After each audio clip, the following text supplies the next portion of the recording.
It's Taste of Country Nights with Evan Paul on demand, Season 2, Episode 26 with Brantley Gilbert. You and Jelly Roll versus Conor McGregor and Mike Tyson in a bar fight. No rules. Who's coming out winning? Bro, I tote weapons for situations like that. I'm going to the house. My kids are going to see me tonight. I don't care who it is. If it's a bar fight, you put me in an octagon, I'm a dead man. Or in a boxing ring, I'm a dead man. You put me in a bar and I can show up with anything I want, I'm going to the house tonight, cuz.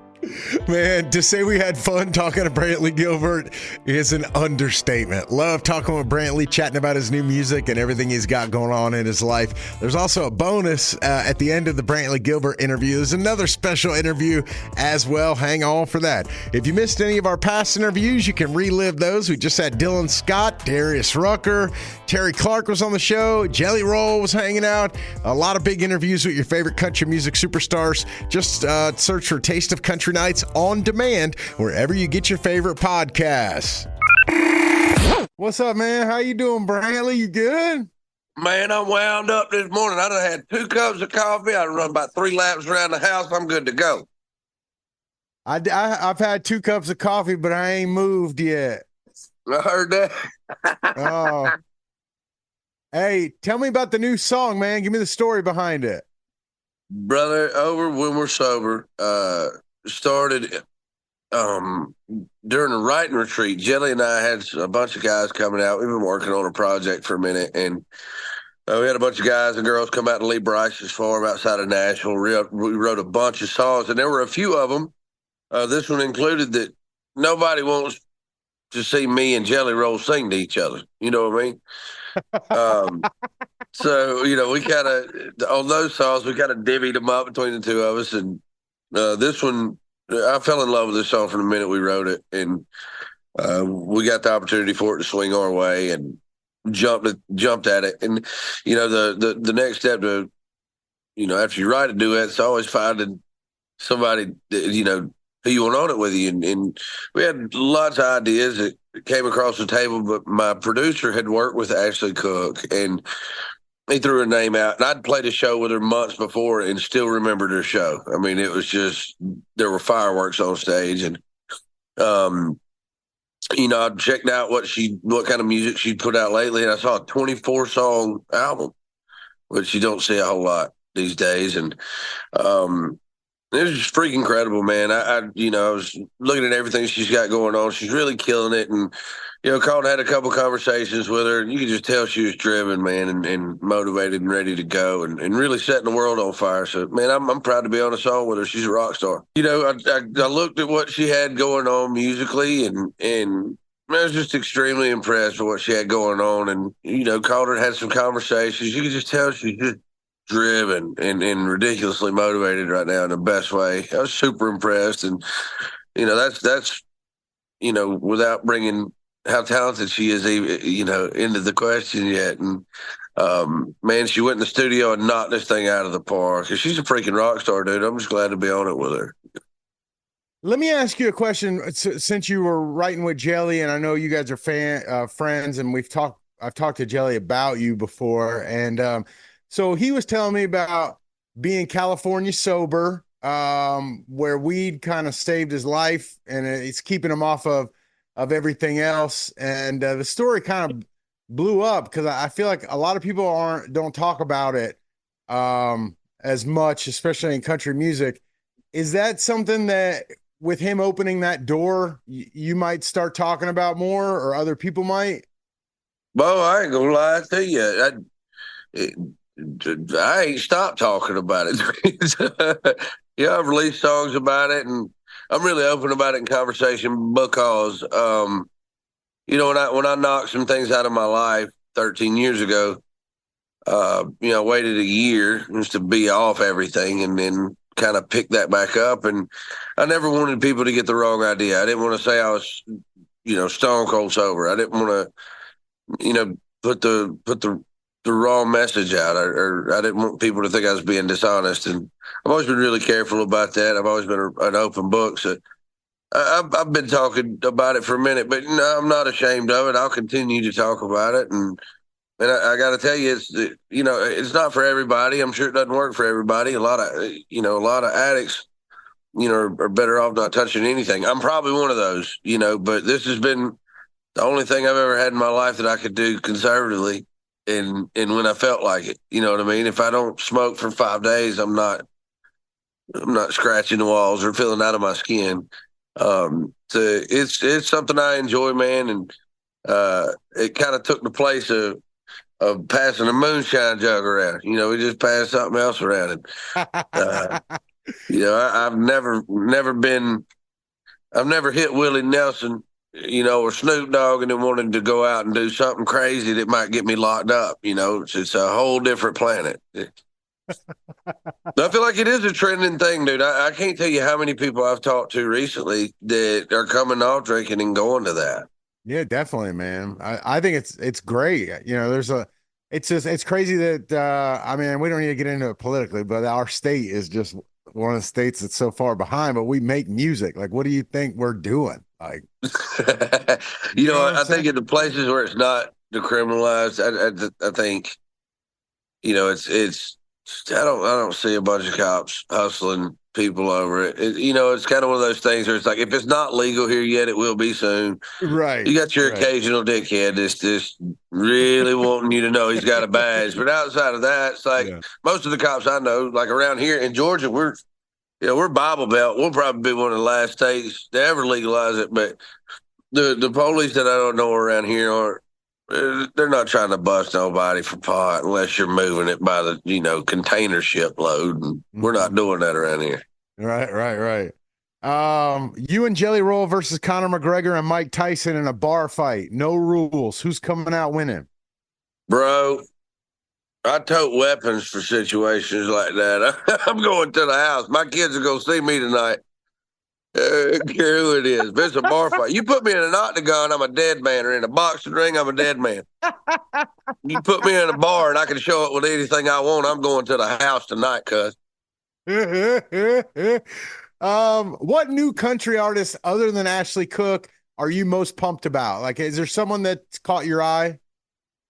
Man, you know what? There's a guy that Colt Ford told me about a long time ago, and he was kind of on the map for me. But I've played a few shows with him the last few years, and Brian Martin, man, is really somebody that I'm impressed with.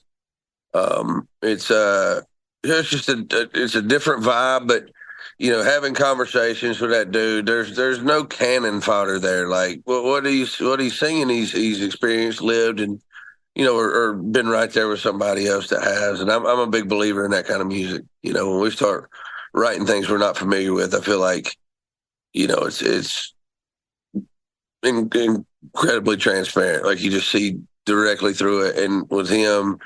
I know it to be fact, and I know it to be, you know, the truth. So it's a different sound, but also knowing his story, man, the things he's battling and has battled it just makes it a better story for me, and I appreciate it a little bit more because it's a little bit like mine, But that dude's the truth. Well, speaking of your story, man, it's been about 10 years since Bottoms Up. What was that, like 8, 7 times platinum or something? Like, It's something like that. I think it's about to be 7. what would you like? What have you learned in those 10 years? Bro, I tell you, in the past 20, I couldn't put my finger on everything I've learned, but it's been a lot. Um, I learned that I don't know half as much about anything as I thought I did. You know, but I think that's just life in general. I don't know that music showed me that, or if it was getting married and having kids, but somewhere along the way, man, I've learned to listen and a little more than talk, and kind of just stay in my lane. I'm happy in my lane, bro. It's a good life. Me and Amber are waiting on number 3 right now, and I'm trying to learn currently how to not be impulsive with the way I react to things, and also just to is to be a solid dude, man. At the end of the day, there was a long time there where I was really concerned about being tough. Yeah, And right. now that I have kids, I realize that tough is not at all what I thought it was. Dude, that's the truth, man. Is this news that you're having kid 3? Is that out there yet? Yeah, man. Okay. We're into it a little bit. It's new news, but it is news. So Okay. yeah, we're Yeah. excited, man. Oh, congrats, dude. That's awesome. Thank you. Well, shoot, I was gonna ask how the family's doing, but I hear it. I know it's doing good. All right. Yeah, it's growing. Yeah, we Okay. had a 5-year plan. I spent the last 15 years looking for a farm around my hometown and finally found one. We had a 5-year plan. Everything was moving smooth, bro. We were good. And that news came along. And the next thing I know, 5-year plan turned into a 1-year plan and we're building a house. So, here, not ready, set, go. Okay. What's on your tour rider currently? God almighty. I don't know. I have no idea.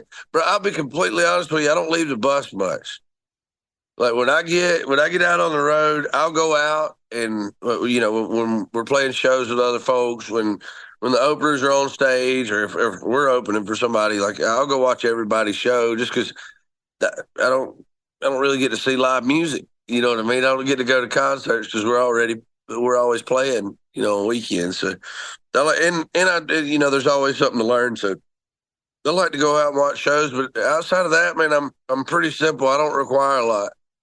If I got a bunch of water and a few ginger ales and good food to eat, I'm solid. I don't need that. Okay, so water, ginger ale, and good food. Yeah, bro. All right. And pie. I gotta have some Willie Nelson for after the show. Okay. Well, man, that's all I got, dude. We're loving the new song, man. I'm glad that you got a nice duet out there, man. That's sweet.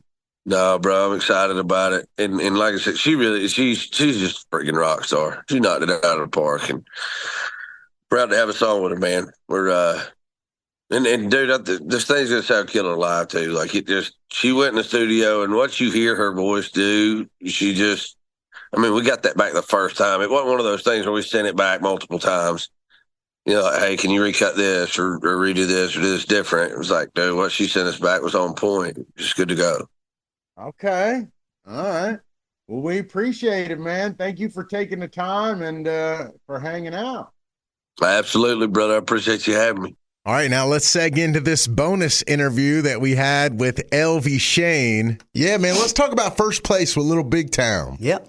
Tell me the story of this song from beginning to recorded. So I was on my way to Pigeon Forge to do a writer's retreat with a few friends, and I had Boondocks stuck in my head. So I played it on the way there. And then that night, my buddy Dan was getting some ice for his jack, and he got a couple cubes of ice out of the refrigerator. He pulls his cup back and he walks over to me and looks at me and says, "Little less ice in the glass, bartender. Leave some more room for the old number 7." And I was like, dang, what's that?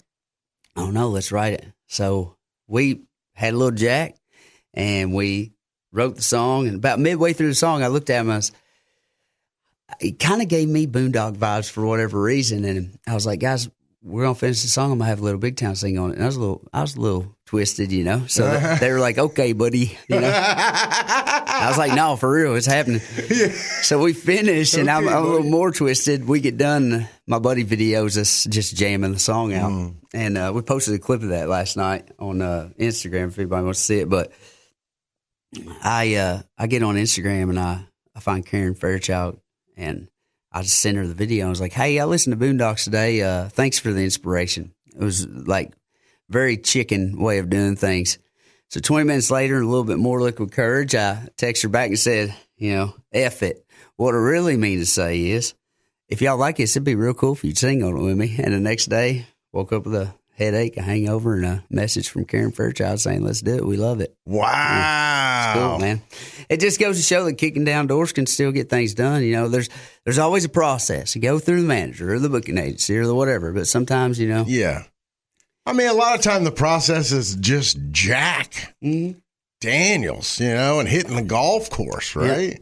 Yeah. The first song on the album, Outside Dog, feels like a statement track. In what kind of ways do you feel like that, the song?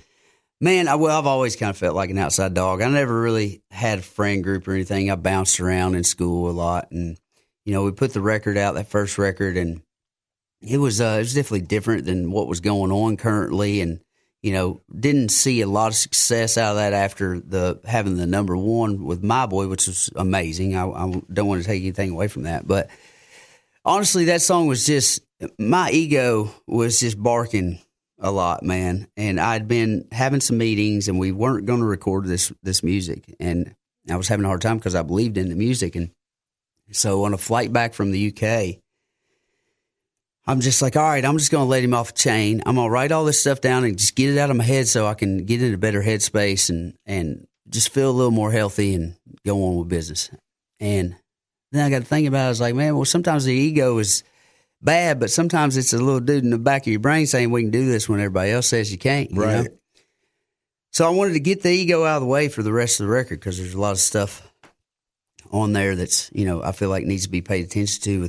There's working class struggle, there's addiction, there's prison reform, there's all this stuff that I became interested in. But I don't know, man. I mean, I love that song. It is definitely a statement song. I wanted to get it out, and deciding to open the record with it, I'm still not sure about, but I feel like it flows pretty good. Yeah, no, it does. It does. You mentioned addiction. Pill on the album is significant. Has addiction affected you in your life in any way, or been around you? Yeah, so that first verse is me. I wrote that song as a letter to myself from my younger brother, like thinking, what would he have said to me if he would have been able to articulate it when he was a teenager and I was the dude bouncing around from couch to couch.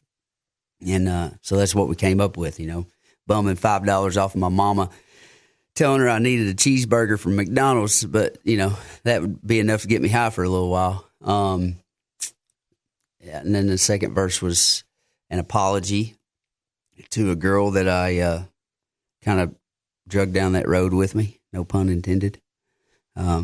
But yeah, haven't talked to her in years, but I just wanted to get that out of me too.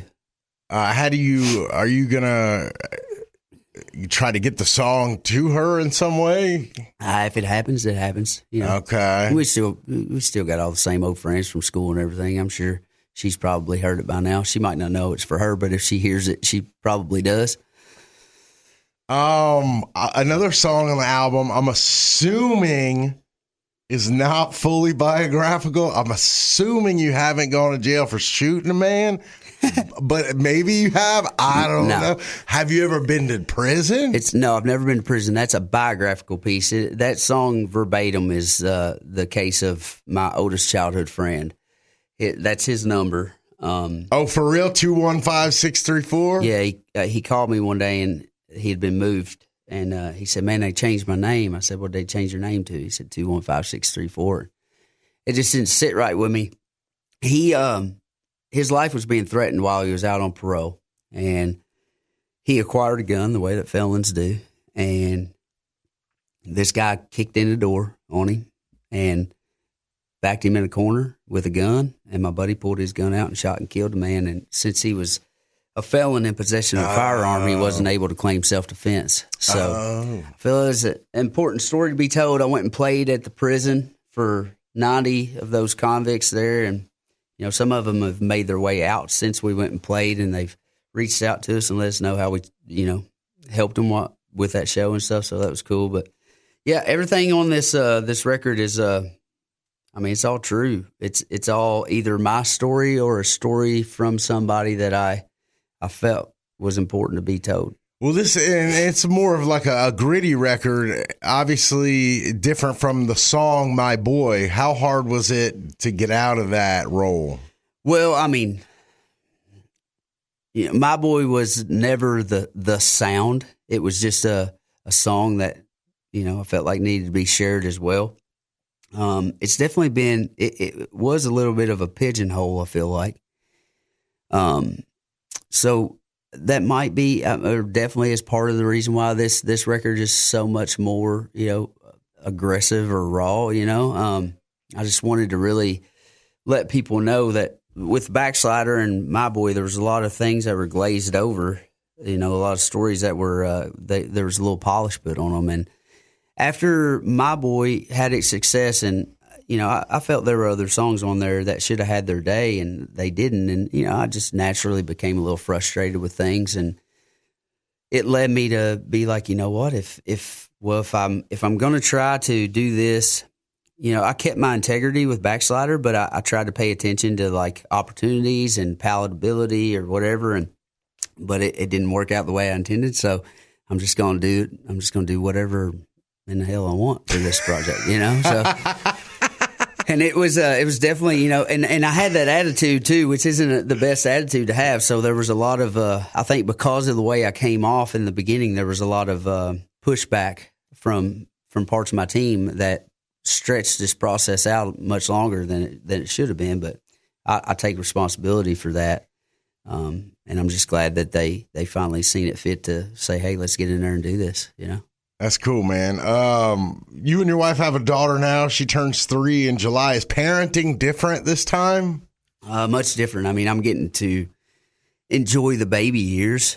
So that's a big difference. I met Caleb when he was 5. So it was much different. There was already a family dynamic established and everything. And, now this is the first time I'm like trying to build core values in another human and stuff from day one. So it's amazing. It's rewarding. It's scary. It's stressful. You want to give the world a human being that's going to contribute in some way that lifts people up and helps people and is a good person, just in society. But so far so good. She's a pretty cool little kid, Are you scared? I have a daughter too. She's 5. Oh my God. Are you scared, man? I'm scared. Are you scared like how they're going to grow up? Like I'm scared. Do you have a shotgun too? I don't. I need to get one. My next door neighbor does that, man. Oh man. No, I'm terrified, man. I mean, just because we've seen like I was always like, I'm going to get punished if I get a girl for just like the things that we've done and seen in our time. And I don't know. It's like, how old are you? I'm 43. So I'm 36. Yeah. Or about to be here in a month or so. Yeah. The culture is just much different, man. I feel like it was very similar when me and you were kind of running around dating and stuff, but it's just, it's a very, here and there, here and gone kind of the hookup scene and all that stuff. I've got younger friends that are in it, and I'm just, there's a bit of like a part of life that is like finding somebody and falling in love and, starting to build a life with somebody that's in a more traditional way that I feel like is just so important to having a good life. And I feel like younger people are kind of missing out on that these days. So I worry about those things, matters of the heart, but also just, I worry about the school system these days and, her education. I worry about what I do for a living and what we do and having to be in these things and here and there all the time and not being able to see them if they're going to school or in sports So there's a lot. Yeah, there's a lot, man. You got a couple albums full of stuff with that just coming up. Sorry, man. No, it's all good. Is she going to get her own song? I mean, I would love to write her a song one of these days, but I'm not like trying to dig for it. I feel like it'll show its face when it needs to. We like at an ice vending machine. Yeah. You've been deemed a champion of the next blue collar generation. What weight does this bring on to you? Oh, man, I mean, I don't really feel any weight. I'm excited right now for the next blue-collar generation. I feel like when I was a teenager, we were all still living in the CSI trap, I call it. CSI was the most popular TV show in the world, and it made everybody believe you could go to college and be a forensic pathologist and make a ton of money. So we all went to college, here we are with, $30,000 to $60,000 in debt, most of us. That. Yep. But right now, so we didn't take part in those blue-collar jobs in our small towns as a majority from your age down to 30 years old. there's a huge gap right now, and there's a lot of people that are fizzling out, that are in their later years of working these hard jobs. And you have opportunities for these kids coming out of high school to not go and fall into the trap. And hey, look, if college is for you and you're a good student and you work hard and you do your work and you get it done, and you've got a goal of, I want to be this and I've wanted to be this for a long time, by all means, go to college. If you don't know what in the world you want to be or what you want to do, you can stay in a small town right now. You can get a job working for a plumber or a carpenter or a roofer or something welding, learning how to weld. You can do an apprenticeship, or you can go to a trade school, spend much less money, and have an opportunity to make a killing. I got a good buddy up in Kentucky that is younger. He's about 10 years younger than me, and he started a construction business just a few years ago. Now he's got a big old barndominium with a boat and a camper and 2 old hot rod cars. And I'm just like, that was fast, but it's because the opportunities are there. I feel like there's more opportunities in trade work and blue collar jobs right now than there has been since I was a kid. Well, keep putting out that music. Trying, man. Keeping that soundtrack going, man. Trying. Well, thanks, man. We appreciate you coming by, and thanks for the music, man. Thank you, brother. I hope you enjoy the record. Yeah. All right, we'll bring in Billy Dukes to talk about these pair of interviews here. What's going on, Mr. Dukes? I think you spent half your time with Brantley talking about weed. I think 4 of the 10 minutes maybe were about California sober and his thoughts on legalizing marijuana and all that. And he still did what he always does. He still was like, if I spend time with Willie and Snoop Dogg, I have yet to get, I don't think I've gotten Brantley to say, hi, I'm Brantley Gilbert and I smoke weed. I don't think I've gotten, I tried, I feel like I offended him. He's like, brother, I stay talking about it. But then at the end, like I said, he stamped it. He wouldn't say it.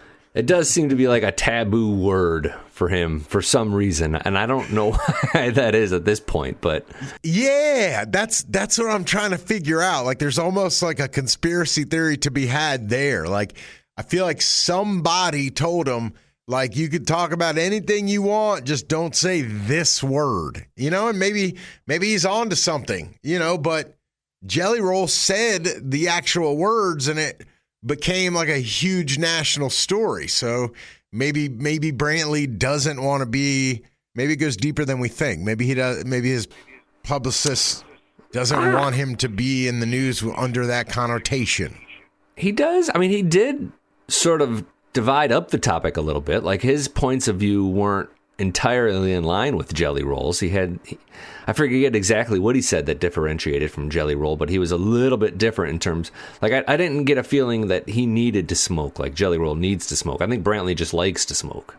Yeah, I think that's kind of where we're at. Yeah, that might have been the differentiation, but it's a little bit like when people are if you're trying to have the sex talk with your kids and you're referring to it as the old that's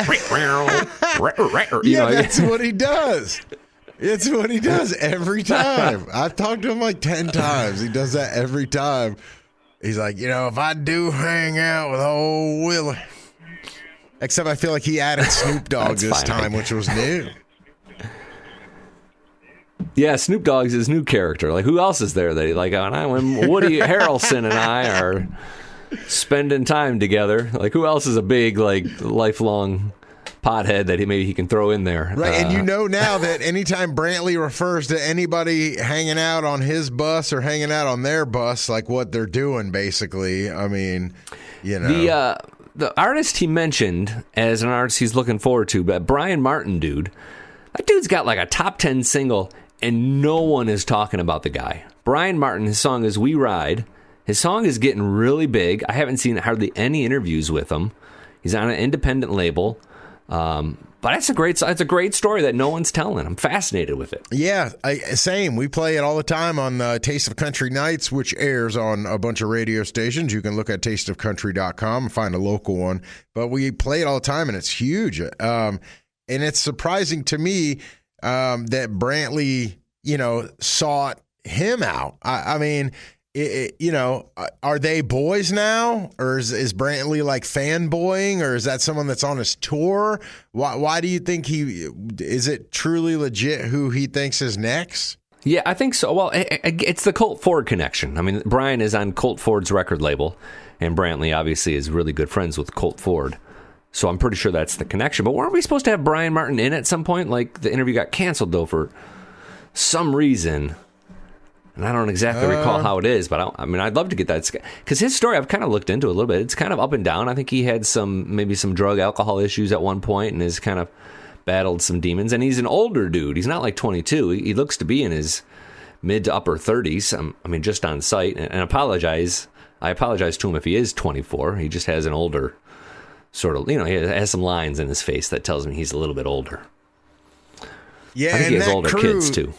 That Brantley crew, Jelly Roll, and all those guys, that crew, like, those guys look like, they might not have clean clothes on. They all fit together kind of like in that crew, which Jelly has admitted to me before. He wears the same clothes for like 3 days in a row, but it's a certain crew. Maybe, I don't know, is Brian Martin all tatted up? Like, I feel like Brantley Gilbert's pretty close to getting a face tat, He fits in well. I think that Brian Martin fits in well with. It's funny about Jelly Roll. Sometimes we'll see him doing interviews with other outlets, and he's wearing the same clothes. And sometimes that's a sign that maybe they just went from one outlet to the other all in the same day. Not necessarily the case with Jelly Roll. That could be like 2 or 3 days worth of clothes that he just sort of Febrezed over and rolled back out there. Yeah, exactly. And listen, we're not making this stuff up. Like, he told us this, so we're not. Yeah. Don't go posting somewhere that we're talking trash. Like, he'll admit to it. And Brantley seems like one of those guys as well. And also Brantley always comes to us. Does he live in Georgia now? It sounded like he lives in Georgia. Yeah. He's down in Georgia. Yeah. I don't know if he has a little flop house or something in the Nashville area, but I don't think he's up here all that often to do that. And I think he can get to Nashville in just a few hours. So yeah, he's down in Georgia, pretty close to his hometown, I believe. Do you think that affects his career in the sense that it does Justin more in the sense of they don't really get awards? They have hits, but they're not in the Nashville like, ooh. I don't know if necessarily if it affects his ability to get awards, but I always think not living in Nashville affects people adversely. Always, unless you're George Strait. You could even make it. Well, that's a pretty weak case, but George Strait, Blake Shelton come to mind as people who have sort of overcome that. But I think there's far more examples of people who have moved back home, and their career has leveled off. I guess you would say. They're not reaching new heights, and that's been the case. I think a little bit with Brantley. He's struggled the last few singles. Yeah, but this one's good. I dig this song with. You got to be here, and you got to walk the Broadway plank, man. I think Elvie Shane also kind of fits in with that Brantley Gilbert crowd, but we just haven't seen it yet because of My Boy. My Boy was such a sort of different kind of song from who he is, and now he alluded to that. He's in some ways trying to overcome his hit to get to the who he really is as a singer and a songwriter. Yeah, I feel like he got typecast on that. What do you do though? You have this song that's blowing up. And it's but it's so different from who you are. You have to go with it, right? Especially as a new artist, your family needs to be fed. It's a tough spot to be in a little bit. Yeah, I agree. Yeah, you just roll with it. I know Shaggy the rapper, he says, I'm Mr. Bombastic. He says he doesn't talk like that normally. He just did it in his first song because that was what his Army drill instructor sounded like. And then it caught on. So that's his whole career. He sounded like that. But when he talks, it doesn't sound like that. Some people adapt or die, man. Maybe Elvie Shane, is going to find his lane. And maybe it is the My Boy lane, or maybe it's, the hard rockin', country lane. Yeah. Full disclosure on that Elvie interview, we did it several weeks ago, but the album is pretty raw. There's some good songs on there. If you like kind of raw songwriting, I think you'll really appreciate his story a little bit more and his his talents as a songwriter, even if none of them really become huge streamer hits or huge radio hits. Like it's worth a listen if I think a Brantley Gilbert kind of artist appeals to you. Yeah, I agree. Definitely.